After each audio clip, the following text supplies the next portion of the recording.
আমার নাম গোলাপচাঁদ বিশ্বকর্মা। আমার প্রশ্নটা হলো, বকরি ঈদ এটা কিছুদিন পরেই হবে এই বছরে।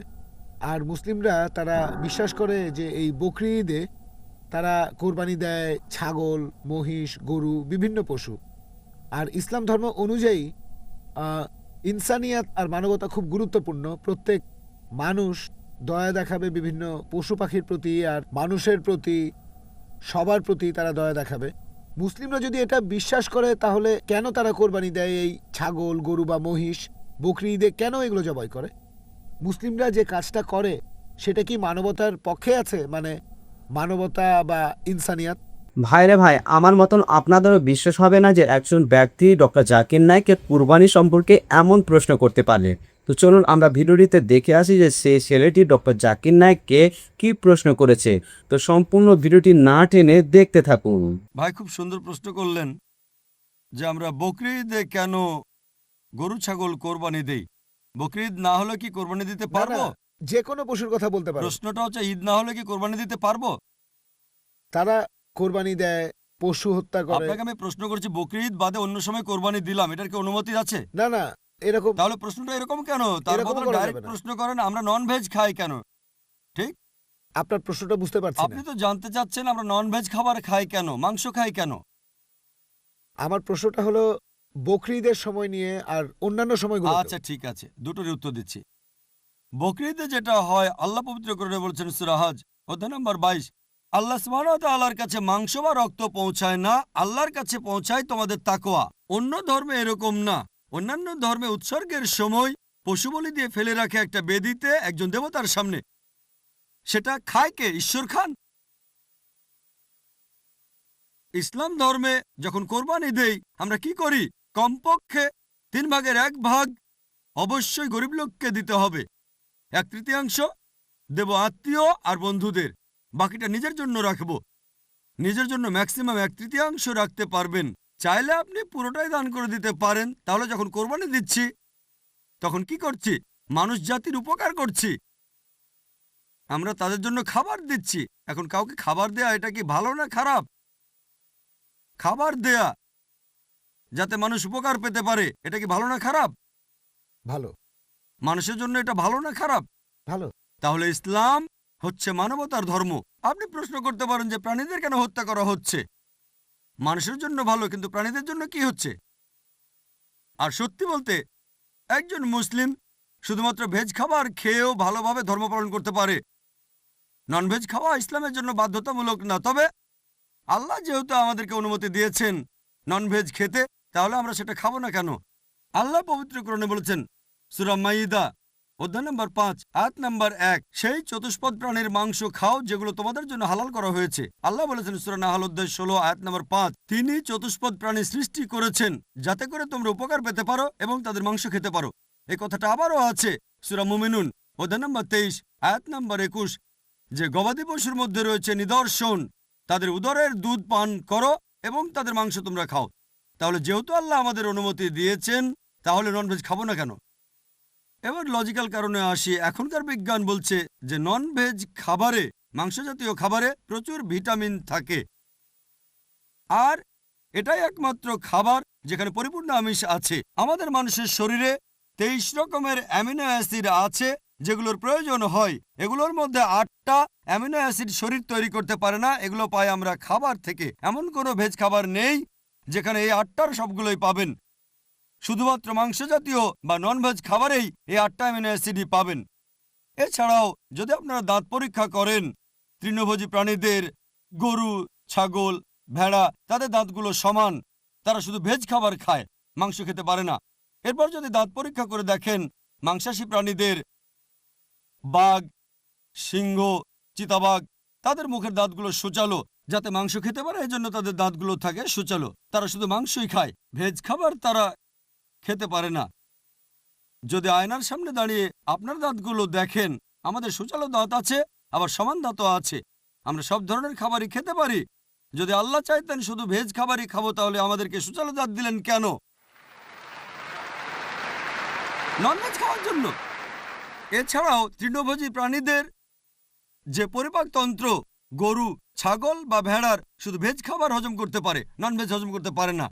আর মাংসাশী প্রাণীদের পরিপাকতন্ত্র, বাঘ, চিতাবাঘ, সিংহ শুধু মাংস হজম করতে পারে, ভেজ হজম করতে পারে না। আবার মানুষের যে পরিপাকতন্ত্র, সেখানে আছে ক্ষুদ্রান্ত এবং বৃহদান্ত্র, ভেজ খাবার হজম করতে পারে, নন ভেজ হজম করতে পারে। যদি আল্লাহ চাইতেন যে আমরা শুধু ভেজ খাবারই খাবো, তাহলে দুটোই হজমের পরিপাকতন্ত্র দিলেন কেন? এছাড়াও অনেক ভুল ধারণা আছে যে হিন্দুদের ননভেজ খাবার খাওয়া উচিত না। এটা ভুল ধারণা।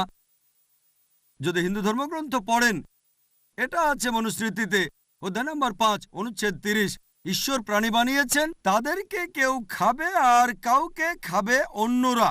যদি তুমি খাওয়ার জন্য সৃষ্টি করা প্রাণী খাও, তাহলে কোনো পাপ হবে না। মনুস্মৃতিতে আছে অধ্যায় 5 অনুচ্ছেদ 31 যে ঈশ্বর কিছু প্রাণীকে সৃষ্টি করেছেন উৎসর্গের জন্য, সেই ধরনের প্রাণীকে হত্যা করো, কোনো পাপ হবে না। মনুস্মৃতিতে আছে অধ্যায় নম্বর 5 অনুচ্ছেদ 40 যে উৎসর্গের জন্য প্রাণী হত্যা কোনো পাপ নয়। হিন্দু ধর্মগ্রন্থে এরকম আরো অনুচ্ছেদ আছে, বেদেও আছে যে মুনি আর ঋষিগণ ননভেজ খাবার খেত, তারা গরুর মাংস খেত। মহাভারত পড়লে দেখবেন অনুশাসন পর্ব অধ্যায় নম্বর 88, পাণ্ডবদের গল্পটা তো জানেন। পঞ্চপাণ্ডব 5 ভাই, সবচেয়ে বড় ভাই যুধিষ্ঠির, তিনি ভীষ্মকে জিজ্ঞেস করলেন যজ্ঞের সময় কি উৎসর্গ করব, পূজার সময়, যাতে আমাদের পূর্বপুরুষেরা সন্তুষ্ট হবেন। ভীষ্ম উত্তরে বললেন, যদি তুমি লতাপাতা আর শাকসবজি উৎসর্গ করো, তাহলে আমাদের পূর্বপুরুষেরা সন্তুষ্ট থাকবেন 1 মাস। মাছ উৎসর্গ করলে 2 মাস। যদি তুমি মাংস দাও তাহলে 3 মাস। যদি খরগোশ উৎসর্গ করো তাহলে 4 মাস। যদি ছাগল দাও তাহলে 5 মাস। শূকরের মাংস দিলে তখন 6 মাস। যদি পাখির মাংস দাও তাহলে 7 মাস। হরিণের মাংস দিলে 8 মাস। এভাবে তিনি বলে গেলেন। মহিষের মাংস দিলে 11 মাস। যদি গরুর মাংস দাও তাহলে পূর্বপুরুষেরা সন্তুষ্ট থাকবেন পুরো 1 বছর। আর যদি চাও যে পূর্বপুরুষেরা সন্তুষ্ট থাকবেন একেবারে সারা জীবন, তাহলে ছাগলের লালচে মাংস দাও বা গন্ডারের মাংস দাও। এ কথা কে বলেছেন? ভীষ্ম যুধিষ্ঠিরকে। পুরো তালিকা দেওয়া আছে, শাকসবজি, মাছ, খরগোশ, ছাগল, সবকিছু আছে, মহিষ, গরু। তাহলে হিন্দু ধর্মগ্রন্থ বলছে ননভেজ খাওয়ার অনুমতি আছে। হিন্দুরা এখন এগুলো মানে কারণ তাদেরকে প্রভাবিত করছে অন্যান্য ফিলোসফি, যেমন অহিংসা। এখন হিন্দুরাও এটা পালন করে। আর যারা এই অহিংসা নীতি মেনে চলে যে নন ভায়োলেন্স, জীবিত প্রাণীকে হত্যা করা যাবে না, যদি একজন মানুষ কোনো রকম প্রাণী হত্যা না করে টিকে থাকতে পারে, আমি সেটার পক্ষে আছি। এখন তারা বলে প্রাণী হত্যা করা এটা খুব বড় পাপ, কারণ এটা হচ্ছে জীবন, জীব হত্যা করা নিষিদ্ধ।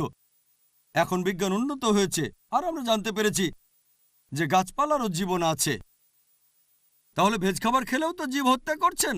তখন যুক্তি বদলায়, ঠিক আছে আমরা মানছি যে গাছপালারও জীবন আছে, তবে ব্যথা অনুভব করতে পারে না।